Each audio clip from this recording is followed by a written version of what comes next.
How's it going, guys? As most of you know, I'm one of the many proud owners of the Corsair 600T, and for the last 3 years, it's served me quite well, except for the time the fan controller blew out. Today I have with me the 600T's noble successor in the graphite series, the 780T.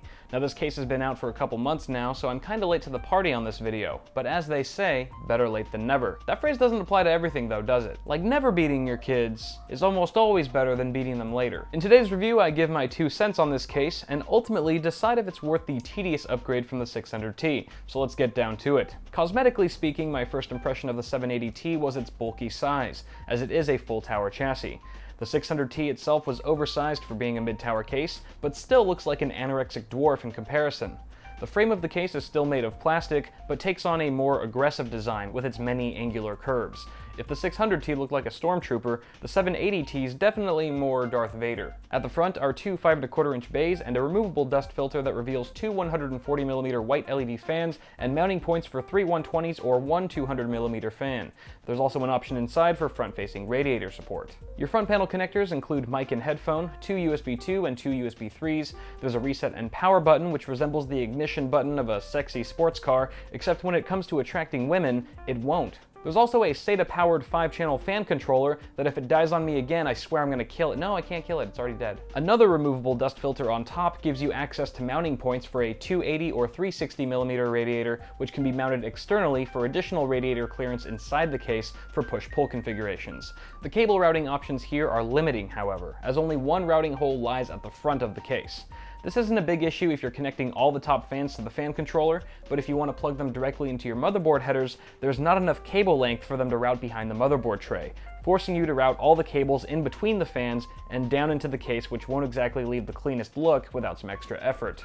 Guess I'm not a fan of the hole I found in this design. Better luck next time. Fortunately, the side panels have been much improved with a single latch for quick removal, and who can ignore that enormous side panel window that makes kitty captivity much more enjoyable for the person outside. Just wait till I turn the fans on. On the back are a couple holes for water cooling tubes and a 140mm non-LED fan with adjustable height for additional radiator clearance. You also get 9 expansion slots for maximum 4-way GPU support, or a 3-way setup with ample breathing room between cards, or a tablet, or a switchblade. On the bottom are 2 long feet that elevate the case so your lower components have access to fresh air. Underneath, you also have removable front and rear dust filters for your power supply and optional bottom-mounted radiator.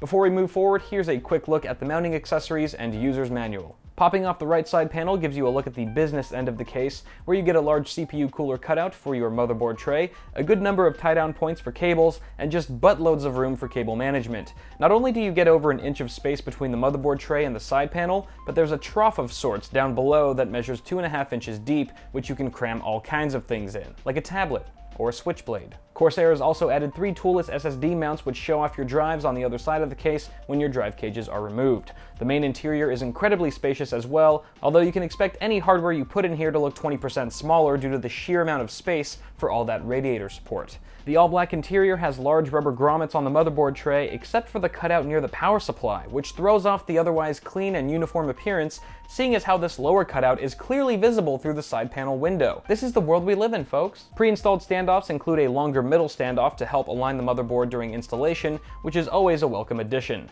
The case supports video cards up to 14 inches in length before interfering with the 2 modular drive cages that hold up to 6 3.5 or 2.5 inch drives. You do have to remove a few screws before you can rearrange the drive cages, which leads me to ask why you no thumbscrew, Corsair. The cages can also be offset a few inches to fit a radiator at the front, or be removed completely to accommodate a 240 radiator on bottom. And this is the biggest thing that sets the 780T apart from the 600T, is its uncompromised support for custom water cooling. I mean, apart from the abundance of radiator options, there's almost more to talk about on the outside of the case than under the hood when comparing to the 600T. If you're using a closed-loop cooler or just sticking with air, you'll still benefit from the excellent airflow with the 3 140mm fans, but at the cost of taking up a ton of space on your desk. I did do a system build in this case a few weeks back for Newegg, and it was one of the easiest and fastest builds I've ever done due to having so much room to work with. Despite a few drawbacks, I do like this case overall. However, at just under $200, I would only upgrade from a 600T if I was planning a custom water-cooled loop. Let me know what you guys think of this case in the comments below, and I'm also curious to know, what is your favorite computer case of all time, and what about it makes it the best?